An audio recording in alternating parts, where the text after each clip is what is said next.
जिंदगी का कोई पता नहीं किहड़े मोड़ ते जिंदगी मुक पैनी है। क्योंकि सुबह सुबह का टाइम आए ना, सुबह सुबह ही तो फिर वो वाशरूम करते न पिंड वाले सारे, ते कैमरा भेजा सार नस गया। मौसम चेक करो वीवर, कितना चसदा मुंह कमाल दा मौसम बने हुए। अच्छा जी वीवर, मैं सुबह सुबह वीडियो बनांदा पिया और अगे कुछ बंदे वाशरूम बैठे, वो मेरी वीडियो वेदे सार मेरा कैमरा वेदे सार नस गया उठ के। जी अस्सलाम वालेकुम रहमतुल्लाहि वबरकातुहू। मैं तो अपना अब्दुर्रहमान मदनी। अच्छा जी, फजर का टाइम हो गया, अज लेट हो गई है फजर की नमाज में। मौसम चेक करो वीवर, कितना चसदा मुंह कमाल दा मौसम बने हुए। तो मैं आखिया नमाज पढ़ लीए, सड़क चेक करो। और सारे तो पहले नमाज पढ़ लीए, फिर तुहानू सड़क भी खेने, फिर विखाना तुहानू सारा मौसम। मैं मस्जिद निकी जी मस्जिद विच भी मैनू लगता पानी खलो होना। ओ चेक करो, हुण मैं इत्थों लग गया कि मैं जाना। अच्छा जी, जुत्ती लाने इत्थे बिस्मिल्लाह। चलिए मस्जिद में पहुंच गया, ते मैं हुण नमाज पढ़ लवा, इंशाअल्लाह उस तो बाद मिलते हैं। नमाज तो बाद फिर तो सारा मौसम दिखा। A few moments later. अच्छा जी, अल्हम्दुलिल्लाह नमाज पढ़ लिया। नमाज तो बाद मैं आख्या जे थोड़ा जिहा फिर टोर लीए, मौसम बड़ा चसदा बनया, बड़ा कमाल दा मौसम है। अच्छा जी, जिन्ने भाई भी मेरे वीडियो वेखदे पे हो यार, फजर दी नमाज पढ़ी करो, नमाज़ां 5 वक्त दियां बर वक्त अदा कीतियां करो। और जिंदगी का कोई पता नहीं किहड़े मोड़ ते जिंदगी मुक पैनी है। ते अपनी नमाज जिहड़ी नहीं वो पक्की पढ़ी रखी करो। ये बड़ी अच्छी बात कही आप। मौसम चेक करो जी, माशाअल्लाह।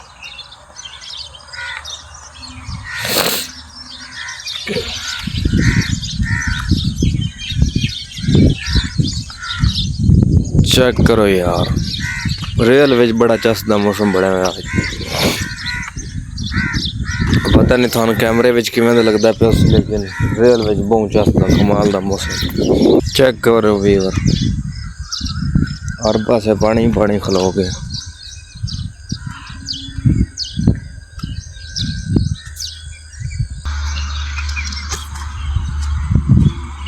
ऐ हुंदी जी पिंडां दी चस।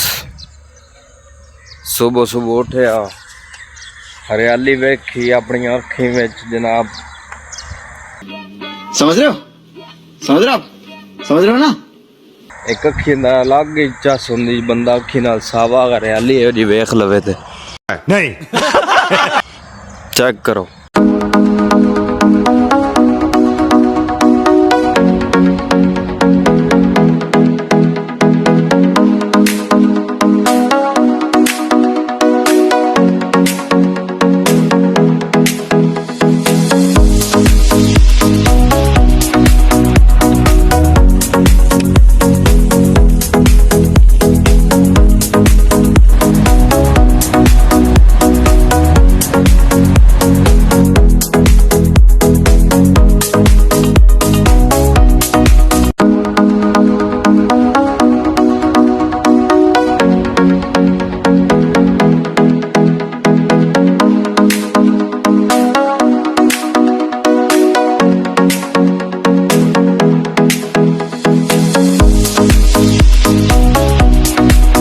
चलिए वीवर, मैं सुबह सुबह वीडियो बनांदा पिया और अगे कुछ बंदे वाशरूम बैठे ना,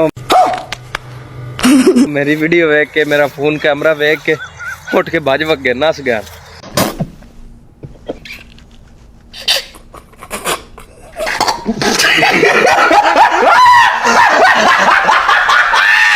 तुहानू पता होना पिंडां विच जेहड़े नहीं ये वाशरूमां घट होंदियां न, ते और जेहड़े ये वडेरे बंदे होंदे न, ये बाहर वाहियां विच ही वाशरूम करदे न। हम मालूम है तेरे बाप को मत सिखा, चल। वो मेरी वीडियो वेदे सार मेरा कैमरा वेदे सार नस गया उठ के। सुबह का टाइम आए ना, सुबह सुबह ही तो फिर वो वाशरूम करते न पिंड वाले सारे, ते कैमरा वेदे सार नस गया। ਜੀ ਮਾਸ਼ਾਅੱਲਾ, ਜਿਵੇਂ ਕਿ ਤੁਸੀਂ ਸਾਰਾ ਮੌਸਮ ਵੇਖ ਲਿਆ, ਆਪਣੀਆਂ ਨਜ਼ਰਾਂ ਇੱਕ ਵਾਰੀ ਫਰੈਸ਼ ਕਰ ਲਈਆਂ ਸਵੇਰ ਸਵੇਰ ਨਜ਼ਾਰਾ ਵੇਖ ਕੇ। अच्छा जी, भाइयों ने वीडियो मेरी चंगी लगी होवे और सारे भाई लाइक शेयर और सब्सक्राइब जरूर करें। कल ताईं दियो थानी इजाजत, कल इंशाल्लाह मिलते एक नवी वीडियो नाल।